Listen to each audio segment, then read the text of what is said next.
Badai salju besar melanda belahan bumi utara, sehingga suhu turun hingga minus 100 derajat. Seluruh kota New York pun tertutup salju dan es. Dashan dan beberapa orang lainnya sedang dalam perjalanan menuju New York. Untuk mencegah diri mereka terbawa angin salju, ketiganya mengikat diri dengan tali pengaman.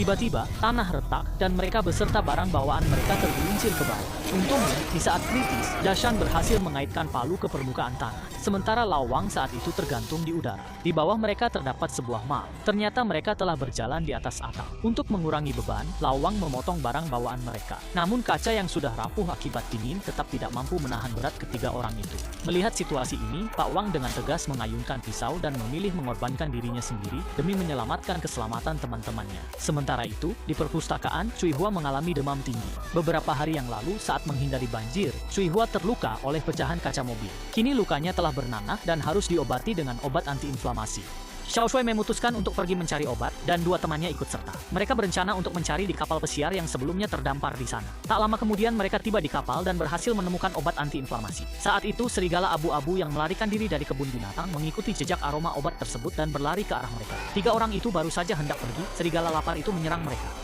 Di tengah kekacauan itu, kaki seorang pemuda juga digigit. Xiao Shuai dengan sekuat tenaga memukul-mukulnya menggunakan senter. Setelah menyelamatkan temannya, ia segera menutup pintu ruang penyimpanan.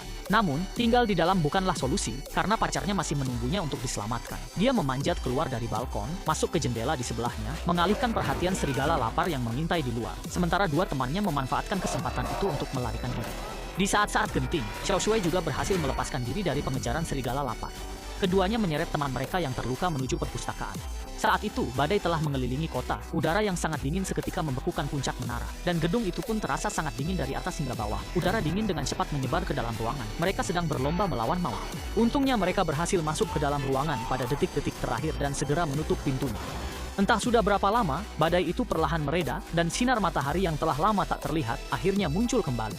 Dashan menemukan perpustakaan berdasarkan lokasi, yang kini telah tertutup salju dan es. Saat memasuki ruangan itu, akhirnya dia melihat putranya, Xiao Shuai. Di akhir film, rombongan itu ditemukan oleh tim penyelamat, berhasil naik ke helikopter, dan dievakuasi ke tempat yang aman. Meskipun ini hanya sebuah film, masalah pemanasan global adalah kenyataan yang terjadi. Jika kita tidak segera melindungi bumi kita, mungkin saat ini